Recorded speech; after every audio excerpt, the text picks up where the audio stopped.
Shalom saudara, ternyata dalam masalah yang disebut dengan pandemi COVID-19, salah satu masalah terbesar kita adalah perasaan bosan. Ada yang mengatakan, Pak, kayaknya kita udah berbulan-bulan begini-begini aja. Anak-anak kita juga mulai bosan di rumah, belajar melalui media online, media daring, membuat mereka bosan. Makanya pernah di survei Indonesia, ternyata anak-anak itu kepengen kembali bersekolah. Orang tua pun juga demikian. Ketika ditanya apakah anaknya mau belajar secara daring atau melalui yang namanya media di sekolah, di kelas, langsung tatap muka, orang tua mengatakan tatap muka, masuk kelas ya. Memang orang tua udah mulai bosan juga urusan dengan mengurusi anak-anak belajar di rumah. Yang bekerja juga kadang-kadang begitu. Aduh Pak, bosan Pak kerja di rumah Pak. Ada perusahaan yang 50-50, 50% di kantor, 50% di rumah. Tapi kalau kerja di kantor Pak, kayaknya seru gitu loh Pak. Habis kerja kita nongkrong-nongkrong, kita pergi ke sana sini. Kalau di rumah begitu aja. Demikian juga dengan orang Kristen. Kadang-kadang juga sudah berkata, Pak, aduh kalau kita ke gereja Pak, kayaknya ibadahnya lain Pak. Saya tahu saudara, memang suasananya pasti berbeda. Apalagi ada jemaat yang berkata, Pak, saya udah kangen sama somainya George Pak, gitu ya.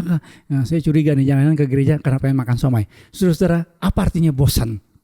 Bosan adalah sudah tidak suka lagi karena sudah terlalu sering atau terlalu banyak melakukan kegiatan yang sama. Jebu, itu namanya bosan. Saudara, ada sebuah penelitian yang pernah diadakan di Inggris untuk mengusir rasa bosan. Jadi penelitian ini meminta subjek atau orang-orang yang diteliti untuk menyelesaikan tantangan kreatif.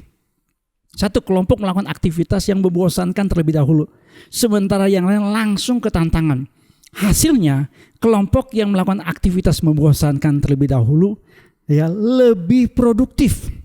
Karena kelompok yang merasa bosan akan berusaha keluar dari kebosanannya dan ini dia, mencari hal baru atau tantangan baru untuk dikerjakan. Saudara, dalam Alkitab mengapa ada seorang janda yang tidak bosan-bosan untuk mendatangi sang hakim? Dalam Lukas 18 kita baca Tuhan Yesus kasih sebuah kisah dalam sebuah kota, ada seorang hakim yang tidak takut akan Allah dan tidak menghormati seorang pun, dan di kota itu ada seorang janda yang selalu datang kepada hakim itu, yang tidak bosan-bosan datang kepada hakim untuk dibela perkaranya dan berkata, belalah aku terhadap lawanku. Saudara, apa sebabnya janda ini tidak bosan untuk mendatangi sang hakim? Karena dia punya tantangan, ada sesuatu yang harus diselesaikan. Saudara, saya tahu ada banyak orang sudah mulai bosan dengan situasi seperti ini. Tapi mari kita bangun sebuah tantangan baru, sebuah target baru, hal baru yang kita mau kerjakan. Apa saja saudara yang bisa kita lakukan untuk mengusir perasaan bosan? Bisa kita belajar masak, kita jadi olahraga, ya, berolahraga, ya, kita tulis buku, kita membaca lebih banyak lagi, baca Alkitab lebih banyak. Mungkin saudara belum pernah selesaikan baca Alkitab dari Kejadian sampai Wahyu. Mungkin juga saudara tidak benar-benar sungguh-sungguh pelajari firman Tuhan yang baik. Pelajari sebuah keterampilan baru, pelajari bahasa yang baru, ya, bahasa Mandarin, bahasa Rusia, bahasa Vietnam kalau perlu ya, gitu. Kontak teman-teman yang lama gitu ya. Atau saudara jadi YouTuber seperti saya gitu ya. Terus saudara lakukan hal-hal yang berfaedah. Lakukan sesuatu yang mungkin selama ini ya membuat kita kayaknya belum kita bisa selesaikan, ya, bersihkan rumah, ya. Tiap hari mungkin kita jarang olahraga, sekarang rajin olahraga. Lakukan sesuatu yang baru, lakukan sesuatu yang menantang, lakukan sesuatu yang membuat hidup kita jauh lebih bervariatif dan memuliakan Tuhan. Puji Tuhan.